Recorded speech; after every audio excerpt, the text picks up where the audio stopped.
to say. It was men against boys tonight. No contest. 129-93. And yeah, I'm not even going to play the open if you don't like that, because there was nothing to like tonight unless you're a Pelicans fan. So we're not even gonna go if you don't like that, because Yeah. it's not appropriate tonight. I mean, the Kings got manhandled tonight. It began in the second quarter, and it was like, I mean, how about the third quarter? We talked about with Jerry Reynolds at half, right? First 5 minutes, the Kings were outscored 34-16 in that third quarter. Game over. Game over. Yeah, Grant, there's really nothing to talk about this game. It went as expected for a team on their first back-to-back, but then you throw in a New Orleans team, and don't let the ending 3-point numbers surprise you, or shock you, I should say, because they were shooting around 50% when their starters in rotation were in.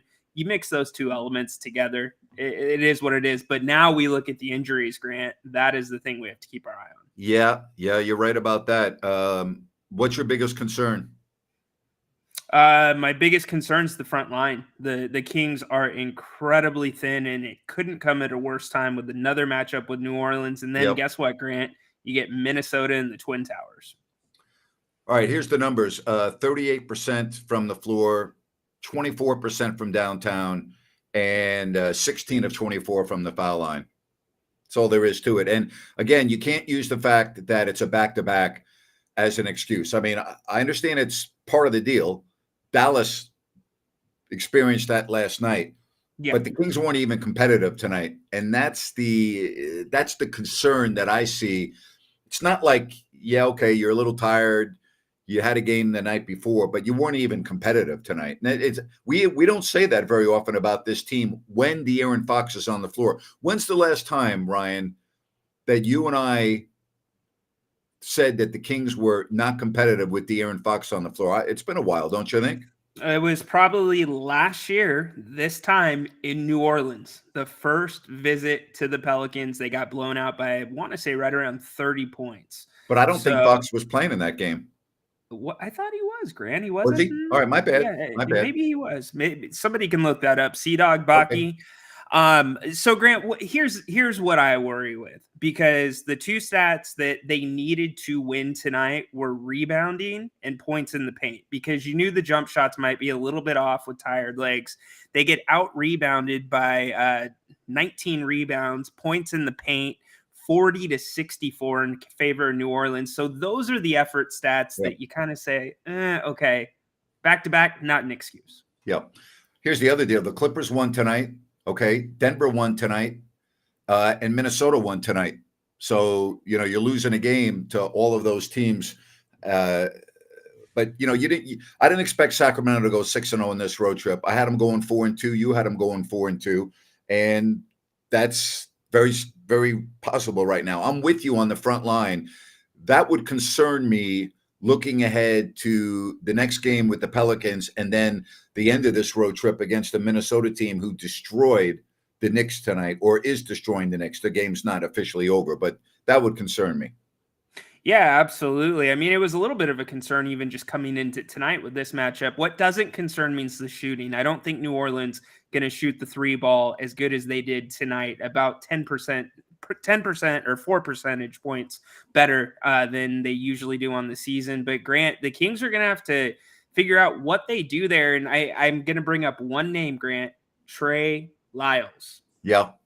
Well, we thought he'd be back on this trip. Let's go. They're going to need him, right? But what should we expect from Trey Lyles when he comes onto the floor for not playing all season? It's going to take him a little while, wouldn't it?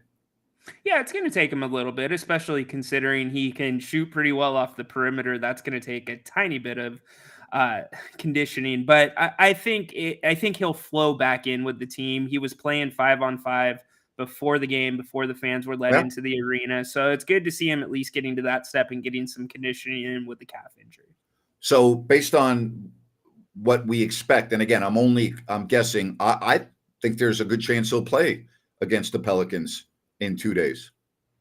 You would have to. I mean, if there was a time that if a guy was right there on the border, this is that border that you push, and he's got to go. I mean, he's been out already so long, Grant, and with Yep. the team this thin, we don't know a back injury with Keegan that kept him out. Yep. That's going to be a problem.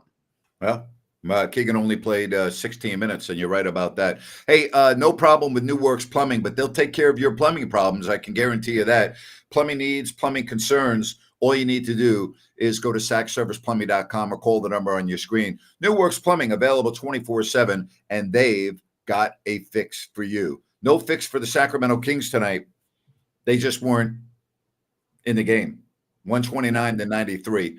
And I'm with you on the Kings injuries front. We don't know a lot right now. We'll just have to wait until tomorrow when they come out with the injury report. Yeah, Grant, were you a little surprised that Mike Brown called off the Dogs so early? No, I think he sensed it. I think he could sense it, knew that it just wasn't there. So I didn't have a problem with that. Coaches, they know. They know. Yeah, You know, and here's the other reason I don't have a problem with it. It's likely you may need some of these guys that got minutes in the fourth quarter to yeah. play minutes against the Pelicans again on Wednesday night.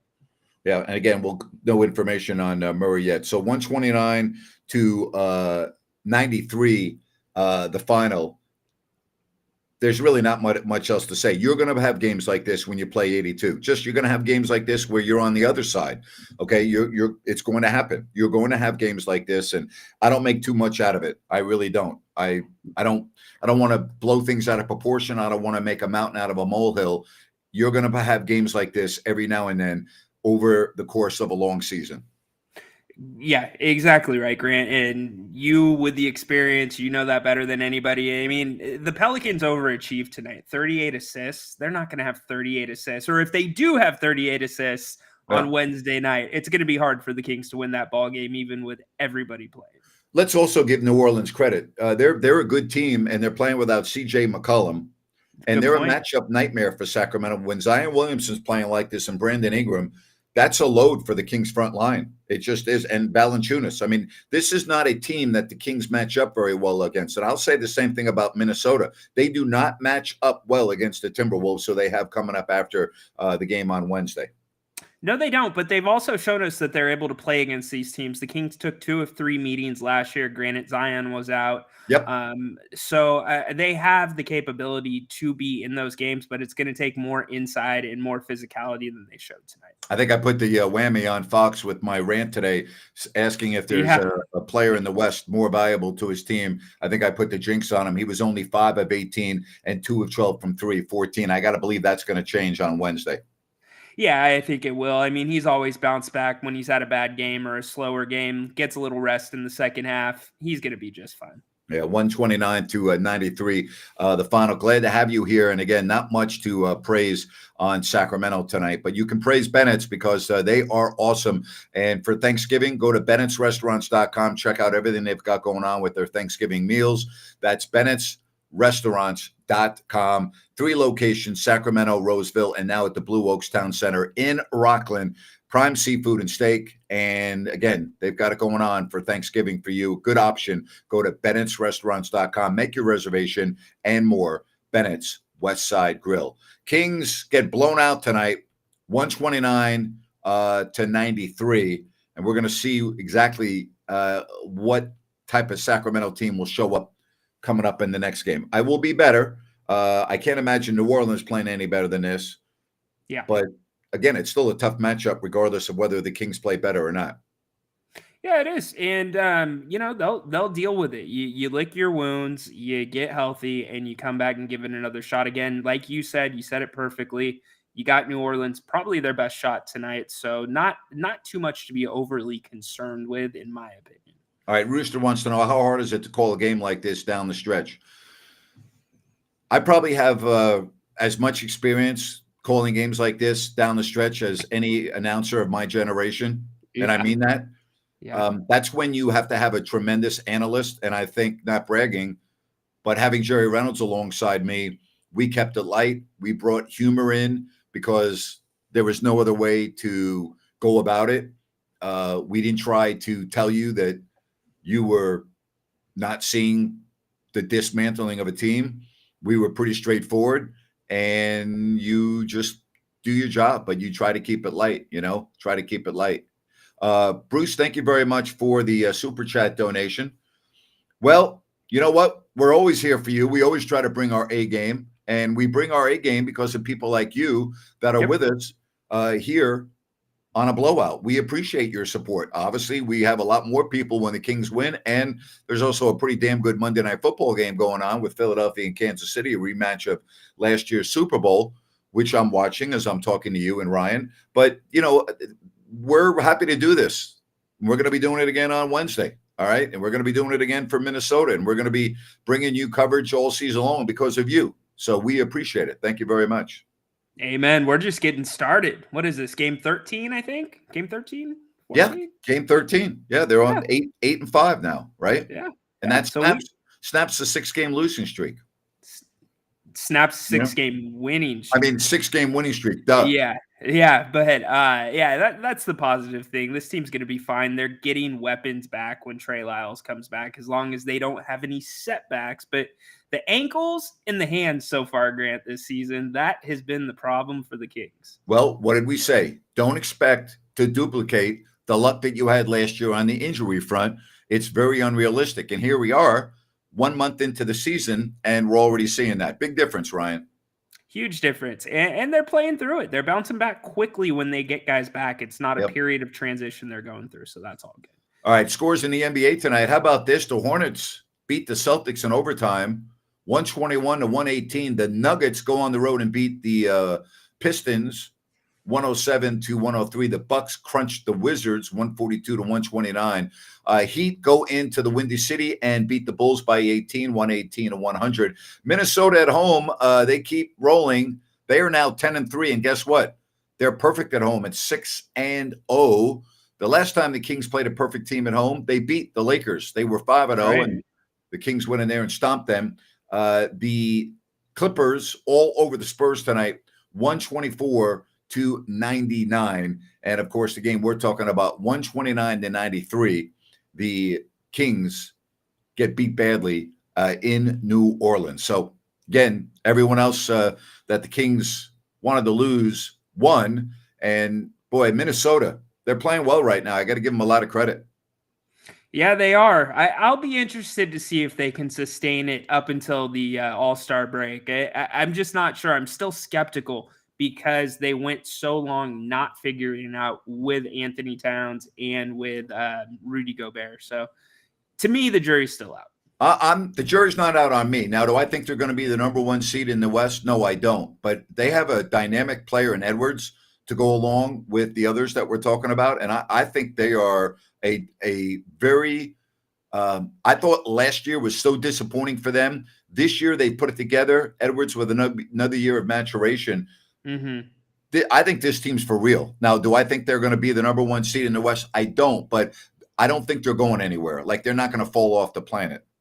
No, they're not going to fall off the planet. But I guess the reason the jury's out for me is I can't remember the last time Karl Anthony Towns played an entire season. Yep. So, and he's kind of, to me, that kind of hinge that everything edges on right now. There you have it. I don't disagree with that. Somebody wants to know if the other injuries will expedite Trey Lyles' return. I would say with a calf injury, no. But I think based on what I've heard, he was expecting to play on this road trip at some point.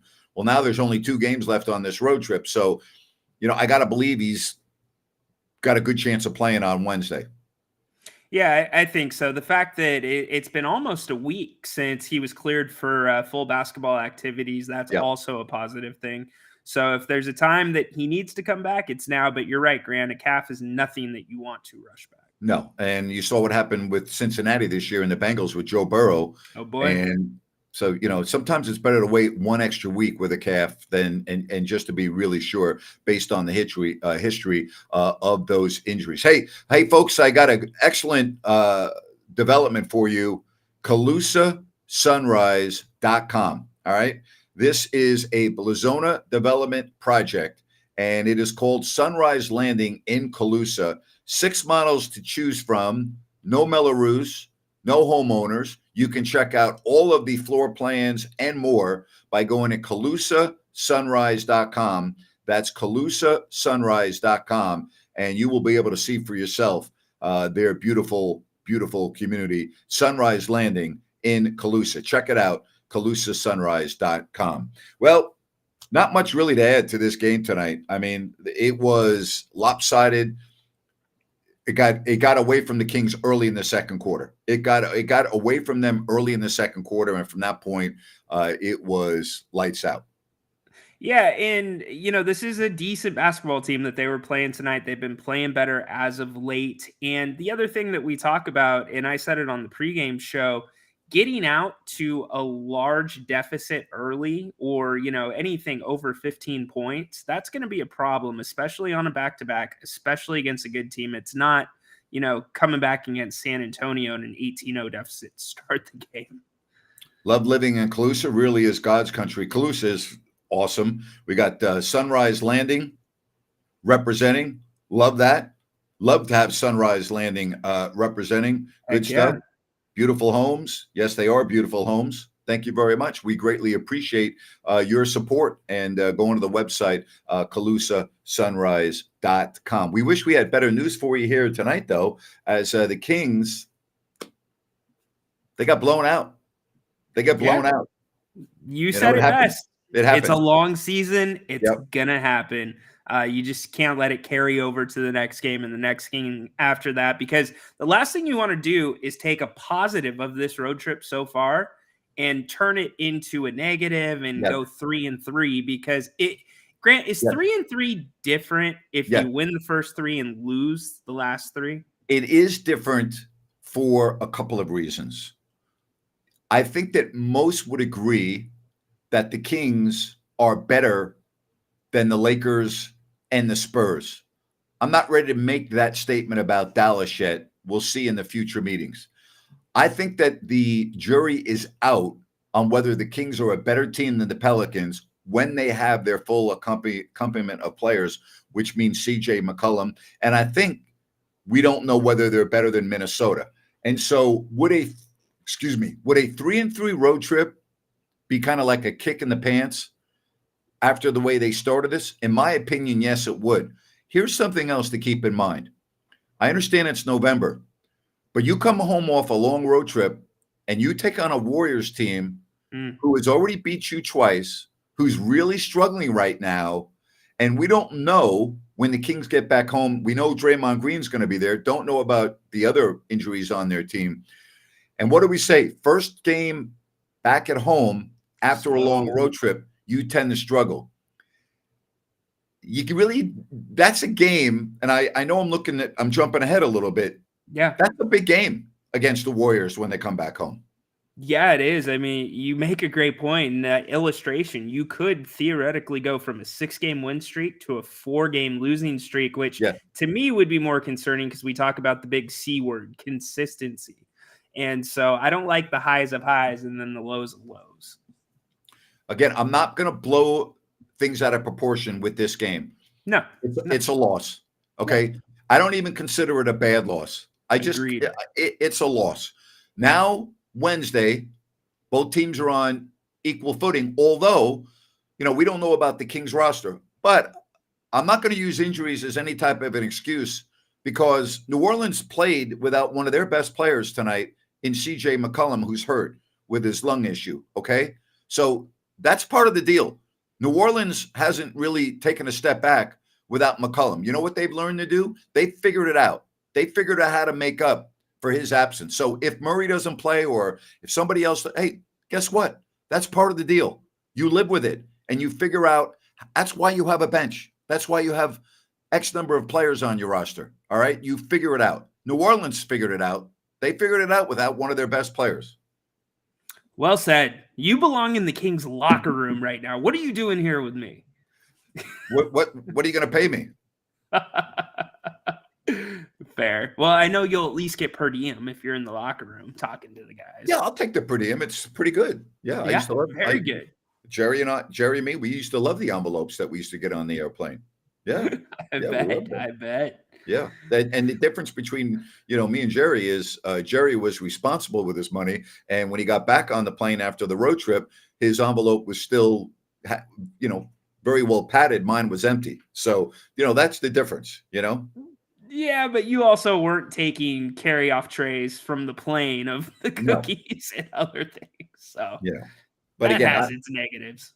I'm not worried about this game tonight. I would be a little concerned if you and I are on the post-game show after the next game and we're talking about another blowout. Then I'd be a little concerned. Yeah. But listen, I don't take the Kings 6-game winning streak and how well they played and just like have it erased from my mind because the Kings played Yes. poorly tonight. It's okay. Happens in the NBA. Look at Boston. They lost to Charlotte tonight. It happens, Yeah. 100%. To me, this is a 1-game sample size because it is the first Kings back-to-back game. You parlay that with injuries and you parlay that with how they or the opponent played tonight. It's a recipe for disaster. Take your pill, move on, have some coffee in the morning, and get to the game plan. I should be a motivational speaker. Right? He's ready to run through a wall. Well, good. You know what? Let's go. It's only 1 game. All right. Ignore it. Don't worry about it. All right. It's a loss. So the Kings are 8-5. All right. Don't worry about it. You got another game in 2 days. Let's bounce back. You don't want to bounce back the way you tried to bounce back after a humiliating loss in Houston 48 hours later. Okay. But there's no way De'Aaron Fox is going to play on Wednesday the way he did tonight. No sweat. Move on. You know what? If I'm Mike Brown right now, I'm saying, fellas, here, we're bringing food into the locker room. I got 2 big screens for you with the Monday Night Football game. Let's sit here. Let's hang out. Let's have a couple of beverages. We got good food catered to you. We got, all of the food down there in New Orleans. We got all the gumbo. We got it all for you. All right? We got it all for you. Now you got Monday Night Football. Hang out. Don't worry about getting back to the hotel. Let's hang out as a team and enjoy. That's what I'm doing if I'm Mike Brown. Hey, you know what? Grant would have just got double pay, motivational speaker and coach. You're a player's coach now, Grant. I mean, what more can be said? And you're being so nice by bringing the gumbo into the locker room, knowing that you want no part of it. I don't. I'm not. I'm a spectator there. All right. I had me personally. I got a pizza coming in for me with the name Grant Napier on it. You can take all your Cajun food, all of your New Orleans style gumbo. I don't know what's in that gumbo. I got to know what the hell they're putting in there first. I'm looking in the pot and I'm like, it looks good, but I don't know what's in there. I don't know if they got alligator in there. I don't know if they got snake in there. They might. No. I know they might. I know what's on my pizza. All right. I got some dough. I got some cheese. All right. I got some red sauce and maybe a topping. But if it's a topping, I'm going to know what the hell it is. I'm not going to be guessing. All right. Like I would have to guess in my gumbo down at NOLA. Amen. Got to be something fresh if it's a topping. No anchovies, nothing like that. Have you been in Give New it to Orleans? Grant Fresh. Have you been in New Orleans? I haven't. It's one of the places on my very short list. It's fun. Go soon. You should check it out. It's a lot of fun. I can take it in very small doses, but I used to love going to New Orleans with the team. I mean, it was fun. I enjoyed it. And I mean, you don't want to take, and I mean this, and I'm not, you wouldn't want to take your son down Bourbon Street. Right. All right. Or your daughter. And a lot of people do. I wouldn't. I just wouldn't. That's not something I would want a young person to see. And I mean, and I'm not trying to be like a wise ass here. I'm just trying to give you some good stuff. But the French Quarter is phenomenal, and it's a great walking city. I do enjoy going to New Orleans quite a bit. I really do. But I'm a plain eater, and you know what? If you're a plain eater, they wouldn't recommend that you go to New Orleans. That's not plain eating. Yeah, that's a bad place to be if you're a plain eater, and you probably get a few looks too. You got all this beautiful seafood and Cajun food. Can I get the cheeseburger, please? Yeah, cheeseburger. I did go to one phenomenal restaurant. I think it was called Delmonico's with Peja and Vladi one night when we were on the road, and it was really, really good. But I had a steak. You can't. But it was great. And then Vladi's the plainest eater on the planet. I don't know if you know that. I mean, really, no. Vladi's like going out with a first grader. Vladi has never had a vegetable. And if you order any food, if you order we'd go to lunch sometimes and he would order like a cheeseburger and he would tell the waitress, just meat, cheese, and bun. And she would go, okay. And then and then she would, and I would go to the waitress. I go, let me help you out here. Make believe that you're serving a kid in kindergarten. Okay, that's what. No, I go.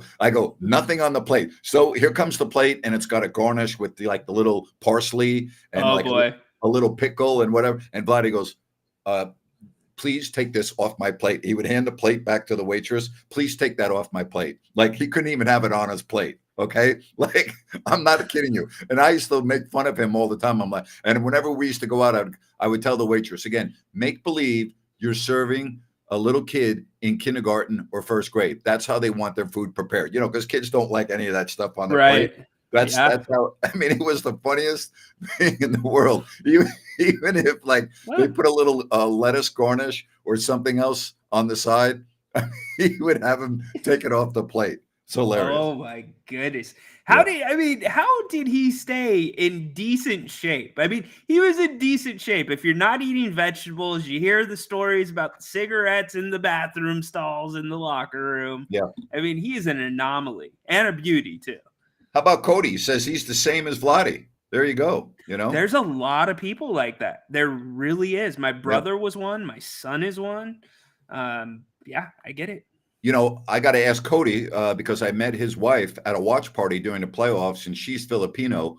And so I need to ask Cody, when you go to the Philippines with your wife, do you eat the food the way a Filipino would eat? I'm just curious. That's what about that, Cody? You got to let me know. All right.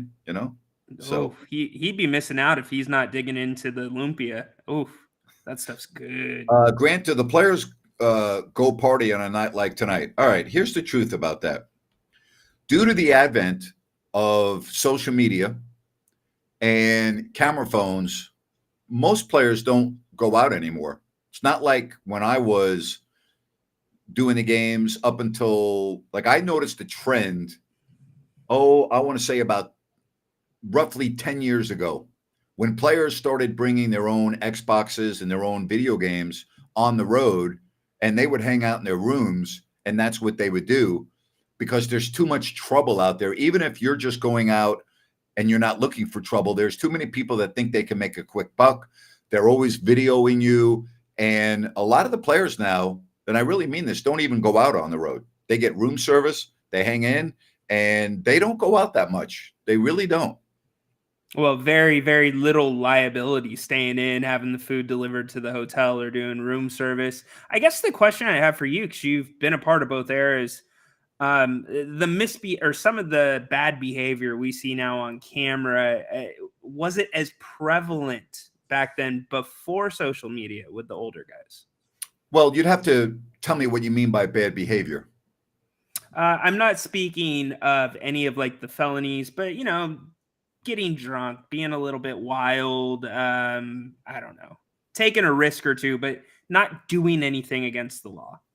Yeah, I never experienced any of the players breaking the law or anything, but yeah, they would go out and drink and hang out and go to casinos. And I mean, listen, they're in their 20s for the most part. They have a lot of money, and yeah, they were going out. Absolutely. Matter of fact, first of all, they would go out to dinner as a group quite often, and they didn't have to worry about being exposed on social media or doing anything like that. So yeah, yes, to answer your question, yes, guys used to go out a lot, especially in the fun cities. Like if you were in Miami, the guys were out all the time.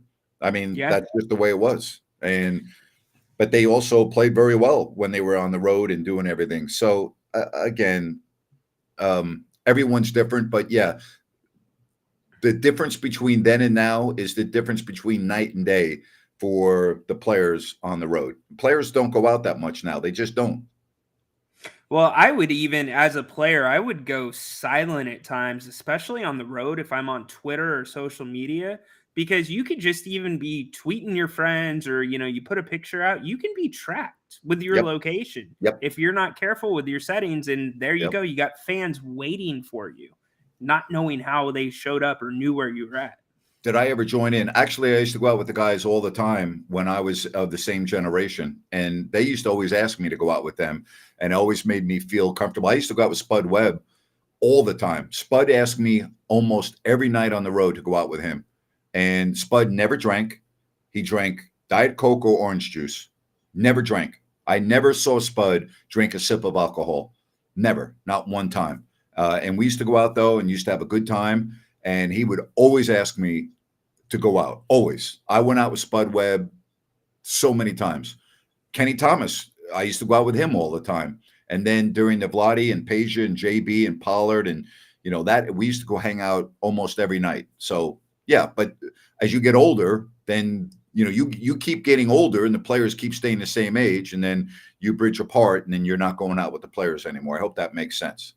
Yeah, but I'm sure it also bridged apart too is that, 2000 to 2006 team, which was more like a family. And I'm sure many of you behind the scenes and part of the team in other ways were part of that family as well. And then, you get a bunch of guys that are kind of here for a year or two, and not sticking together too long. I'm sure the continuity was much different as those Much times different. rolled in. Much different. So someone asked me earlier, is it difficult to broadcast a game down the stretch like this? No, because you just do what Ryan and I just did for the last 10 minutes. We didn't talk about the game at all for the last 10 minutes. So we got through the show, We got through it. That, right? Love it. Love it. Yeah. Hey, good job tonight. And we'll do it again for the rematch coming up in 2 days with the Kings and the Pelicans. Sounds good, Napes. Appreciate it. Appreciate all of you. Enjoy your night. Don't forget tomorrow, 4:00 Pacific. Jerry Reynolds, right here. We're looking forward to it. That's tomorrow.